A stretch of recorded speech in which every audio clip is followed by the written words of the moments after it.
नाज़रीन, इस वक्त बातचीत के लिए हमारे साथ डॉक्टर आबिद शफ़ी साहब हैं जो कि एक पल्मोनोलॉजिस्ट हैं और इनके साथ आज हम मुख्तलिफ़ किस्म की एलर्जीज़ के ताल्लुक से बात करेंगे। ख़ास तौर पर आज जो हम देख रहे हैं कि रूसी सफ़ेदों से निकलने वाले गाले या रुई जो फ़िज़ा में चहारसू फैले हुए दिखाई दे रहे हैं और ये भी मुख्तलिफ़ किस्म की एलर्जीज़ का बाइस बनते हैं। मज़ीद इस ताल्लुक से डॉक्टर साहब से बात करेंगे। डॉक्टर साहब, सबसे पहले प्रोग्राम में खुशामदीद। इस मौसम में जो ये एलर्जीज़ हो रही हैं, पर्टिकुलरली जो हम इस पोलन के ताल्लुक से बात करें, थोड़ा बताइए कितनी मुज़िर है ये? देखिए, ये तो बहुत जिन पेशेंट को ख़ासकर उन पेशेंट के लिए बहुत ज़्यादा मुज़िर है जिनको पहले से एलर्जी है, जो पहले से एज़मा है या सीओपीडी है या एलर्जिक राइनाइटिस वाले पेशेंट्स हैं। उन पेशेंट्स के लिए ये जो हवा में जो भी पॉलन्स है, ये एक ट्रिगर की तरह काम करते हैं। उन पेशेंट्स को ये जो उनकी डिजीज़ अगर कंट्रोल भी होती है, उस सीवियरिटी को जैसे इस कॉन्टैक्ट में आते हैं, उनकी बीमारी की सीवियरिटी बढ़ जाती है। और जो पेशेंट इवन जो स्टेबल भी होते हैं हमारे पहले, इस मौसम से पहले, जैसे ही मौसम आता है जो हर साल हम देखते हैं अप्रैल मई के मौसम में, जैसे पॉलिनेशन का सीज़न आता है, हम देखते हैं आजकल बहुत सारे पॉलन्स हैं। जो भी पेशेंट्स जो स्टेबल भी होते हैं, उनकी डिजीज़ जो इस ट्रिगर कर देती है मौसम, तो उनकी डिजीज़ बढ़ जाती है। तो आपके कहने का मतलब कि इससे ख़तरा जो ऑलरेडी किसी एलर्जी में मुब्तला हैं उन पर ज़्यादा है बनिस्बत के जो तंदुरुस्त हैं। हाँ, ये तो है ही। जो चीज़ है, जो पहले लोग जो पहले से इन्हेलर्स ले रहे हैं या कोई नेज़ल स्प्रे ले रहे हैं, उन पेशेंट्स को इस मौसम में बहुत ज़्यादा दिक्कतें हो जाती है। उनकी सांस बढ़ जाती है, उनकी खांसी हो जाती है। इस मौसम में ज़्यादा हो जाता है इन पेशेंट्स को। सर, बात फिर वहीं आप पर टिक जाती है कि व्हाट नेक्स्ट, किस तरह के इकदाम लेने की ज़रूरत है सो दैट इस एलर्जी से बचा जा सके? देखिए, पहले जो भी पेशेंट एलर्जिक है इस वेदर से, जो इन पोलन से, और जिनको पता है हम इस मौसम में जो ट्रिगर है एनवायरमेंटल, उसको पहले अवॉइड करना है। सबसे पहले अवॉइडेंस है।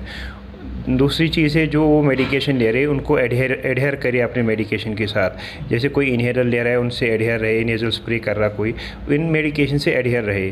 तीसरी बात ये, जिस डॉक्टर को दिखा रहे हैं उनके संपर्क में आ जाए। वो क्या इस मौसम में उनकी दवा बढ़ाना चाहिए या वही डोज रखना चाहिए जिनकी डिजीज़ है, उस हिसाब से अकॉर्डिंगली वो चले। और आम जो ज़िंदगी का तर्ज सहन है, क्या उसमें भी कुछ तब्दीली लाने की ज़रूरत है, जैसे मास्क का इस्तेमाल या बाकी चीज़ें?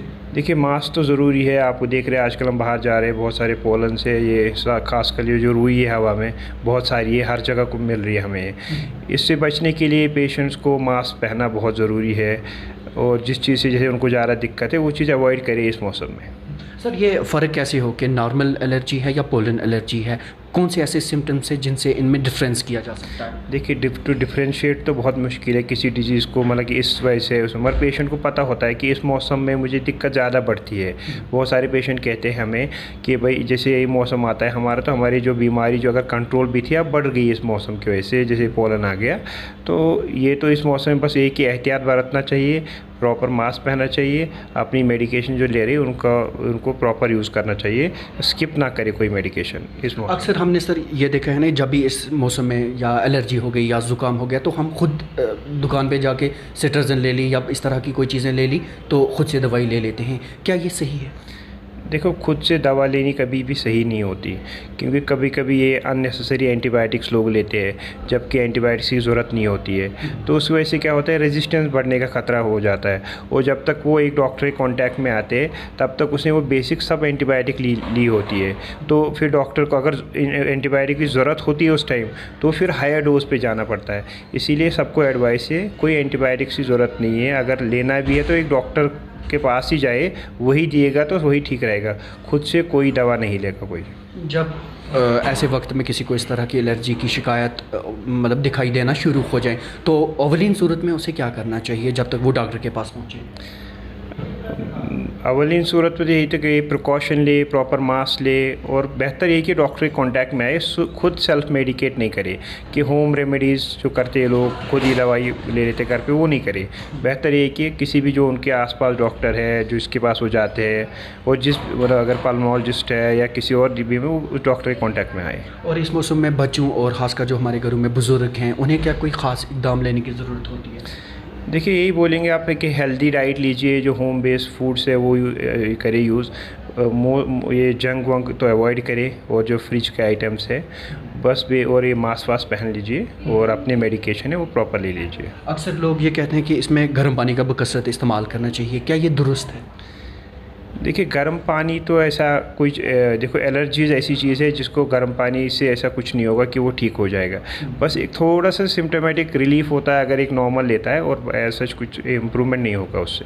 कोई ऐसे पेशेंट्स हैं सर जिन्हें ज़्यादा एहतियात बरतने की ज़रूरत है, जैसे दमे के मरीज़ हैं या और कोई ऐसे? चलिए मैंने पहले ही बताया, जो पेशेंट जैसे एज़मा वाले हैं या सीओपीडी है हमारे, या एलर्जिक राइनाइटिस वाले, इन पेशेंट्स को ख़ास करके इस मौसम में बहुत दिक्कत होती है।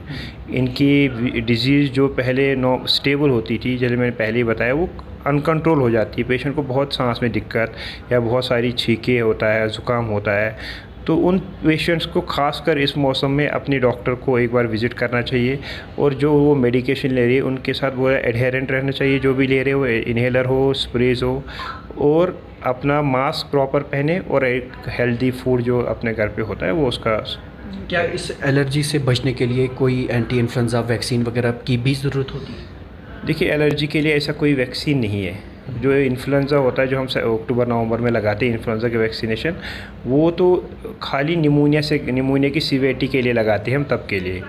वो उसको एलर्जी से कोई लेना देना नहीं है। तो सर अभी जो नाज़रीन हमें देख रहे हैं, चाहे वो छोटे हैं बड़े हैं, सब उनके लिए आपका क्या मैसेज रहेगा? मैसेज तो यही है सबको, जो कोई भी हमारा ये है भाई है जो एज़मा है या सीओपीडी है, जो बड़े बुज़ुर्ग है जो एज़मा ये है हमारे, अगर उनको सांस की दिक्कत है वो अपने इन्हेलर्स प्रॉपरली यूज़ करे, और अगर उनकी ज़्यादा सांस बढ़ रही है तो वो किसी डॉक्टर जो उनको दिखाते हैं उनके कांटेक्ट में आए। क्या पता उनकी इस मौसम में उनकी दवा थोड़ी सी डोज इंक्रीज़ करनी पड़े, ठीक है, और प्रॉपर प्रिकॉशन अपना मास्क वास्क पहने। चलिए सर, बहुत बहुत शुक्रिया हमारे साथ बात करने के लिए। Thank you so much. तो नाज़रीन, आप थे डॉक्टर आबिद साहब, जो कि एक पल्मोनोलॉजिस्ट हैं, और इनके साथ हमने इस मौजूदा मौसम में जो ये एलर्जीज़ वगैरह हैं इस ताल्लुक से बात की। ख़ास तौर पर रूसी सफ़ेदे से निकलने वाले ये जो रुई है, उससे किस तरह के ख़तरात हैं और उससे बचने के लिए किस तरह के इक़दामात की ज़रूरत है। दैनिक सवेरा देखते रहिए।